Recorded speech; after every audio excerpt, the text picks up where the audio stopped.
Saudara Majelis Hakim Pengadilan Tinggi Jakarta memvonis Harvey Muiz terdakwa kasus korupsi tata niaga timah yang merugikan negara 300 triliun rupiah dengan hukuman 20 tahun penjara.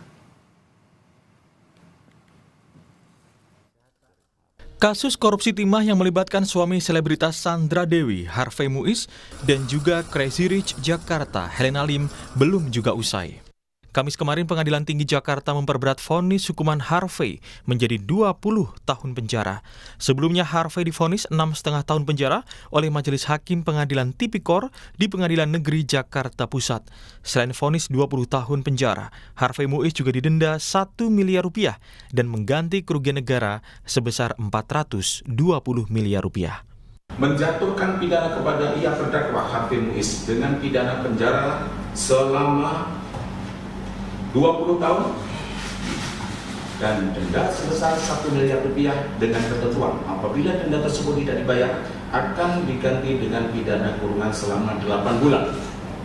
3. Menghukum terdakwa untuk membayar uang pengganti kerugian keuangan negara sebesar 420 miliar rupiah dengan ketentuan jika terpidana tidak membayar uang pengganti selama 1 bulan setelah putusan pengadilan memperoleh kekuatan hukum tetap, maka harta bendanya dapat disita oleh jaksa dan dilelang untuk menutupi uang pengganti tersebut. Dan apabila terpidana tidak mempunyai harta benda yang mencukupi untuk membayar uang pengganti tersebut, maka diganti dengan pidana penjara selama 10 tahun.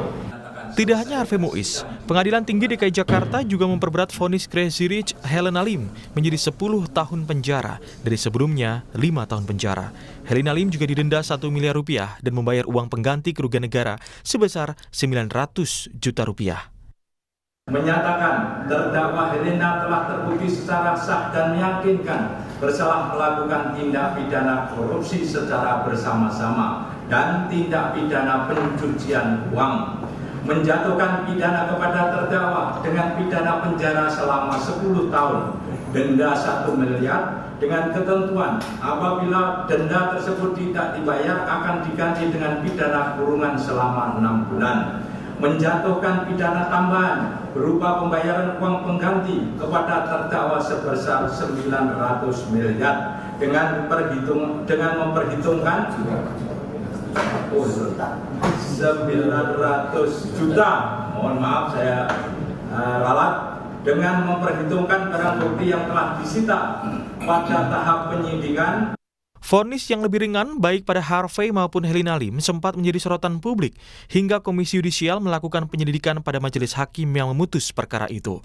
Putusan banding sudah dijatuhkan, tetapi belum diketahui langkah hukum kedua terpidana itu. Akankah keduanya mengajukan kasasi ke Mahkamah Agung? Tim Liputan, Kompas TV. Dan untuk membahas tentang vonis banding para terpidana kasus korupsi timah baik Harvey Muiz dan Helena Lim, kita akan membahasnya dengan Profesor Suparji Ahmad, pakar hukum pidana Universitas Al-Azhar Indonesia. Selamat pagi Prof, terima kasih sudah bergabung di Sapa Indonesia Pagi hari ini.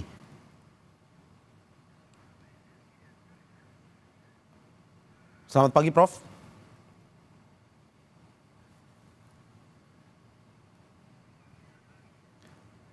Selamat pagi Prof Suparji Ahmad. Pagi Mas. Ya, terima kasih Prof sudah bergabung di Sapa Indonesia Pagi hari ini. Mas. Prof, vonis ini merupakan ultra petita atau putusan yang sesuai dengan tuntutan jaksa atau lebih. Menurut Anda sesuai harapan untuk memenuhi keadilan hukum atau bagaimana? Halo? Halo Prof, bisa dengar suara saya Prof? Ya, dengar. Oke, saya ulangi pertanyaannya Prof. Halo? Prof, apakah bisa dengan jelas mendengar suara saya? Sekarang jelas. Sekarang. Oke, saya ulangi pertanyaannya Prof. Oke, Prof, ini vonis ini merupakan ultra petita atau putusan yang sesuai dengan tuntutan jaksa atau lebih. Menurut Anda sudah sesuai harapankah untuk memenuhi keadilan hukum atau bagaimana? Ya, kan kalau kita bicara soal putusan ini memang melebihi dari tuntutan jaksa. Ya. Tapi kan kemudian hakim bisa mengadili ya, yang harapannya tentunya menyuarakan rasa keadilan, salah satunya keadilan yang ada di dalam hukum dan keadilan dalam norma, dalam aturan, Ya. yang pada sisi yang lain juga keadilan yang mengemuka di publik yang ada di masyarakat kan gitu. Bagaimana kita ingat ya pada waktu pasca putusan ini itu kan Pak Presiden ini memberikan satu perhatian Ya. yang sungguh-sungguh dan Ya. kemudian mendorong kejaksaan untuk mengajukan banding kan. Ya. Dan sepertinya itu ditangkap ya oleh hakim pengadilan tinggi yang bagaimana semangat dan komitmen gitu ya, semangat dan komitmen negara ini melalui presiden untuk bersikap tegas ya terhadap koruptor gitu. Ya. Tetapi pada sisi yang lain kan juga memerhatikan juga spirit untuk kemudian mengembalikan kerugian keuangan negara karena buktinya ada peningkatan hukuman uang penggantinya. Ya. Jadi itulah yang ada gitu yang kemudian apakah itu sesuai dengan suara masyarakat ya tentunya kan kita bisa menilai kan bahwa ada ada spirit, ada semangat ya untuk menimbulkan efek jera yang lebih, maka hukumannya seperti itu. Tetapi lagi-lagi ini kan mungkin saja masih ada proses untuk berikutnya apakah kemudian kasasi gitu ya. Oke, Prof, kalau kita melihat tadi Anda sudah menyinggung terkait dengan Presiden Prabowo. Menurut Anda ini ada Presiden Prabowo efek kah terkait dengan putusan di pengadilan tinggi ini?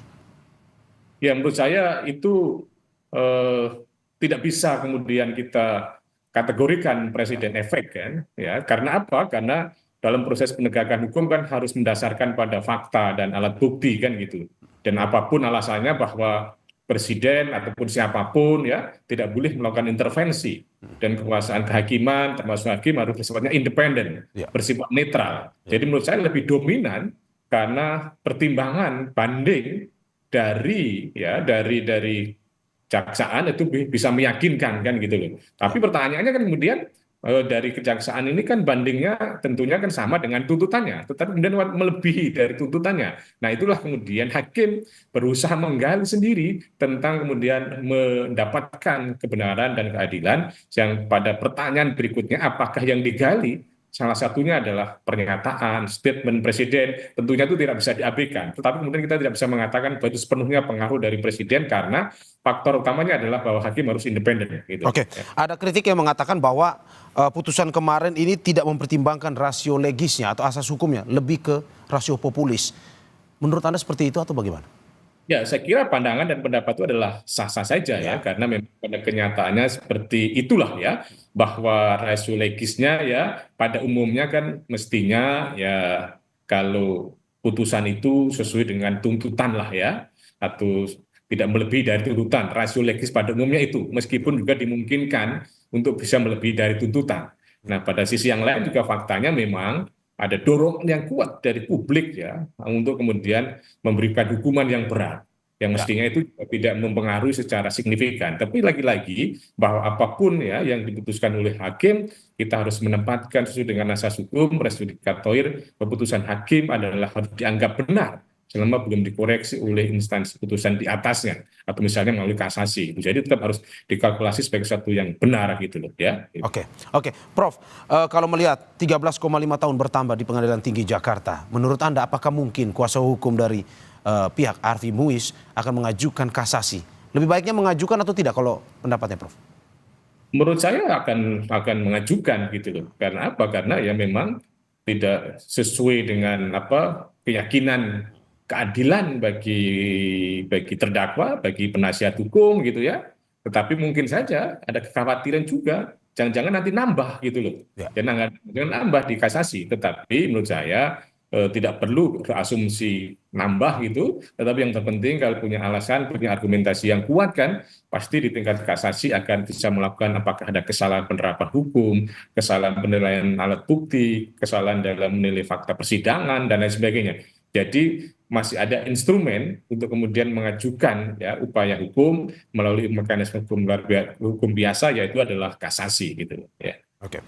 Terima kasih Profesor Suparji Ahmad, pakar hukum pidana Universitas Al-Azhar Indonesia, dan kita ikuti terus perkembangan dari kasus Harvey Muiz ini. Sekali lagi terima kasih Prof, sehat selalu.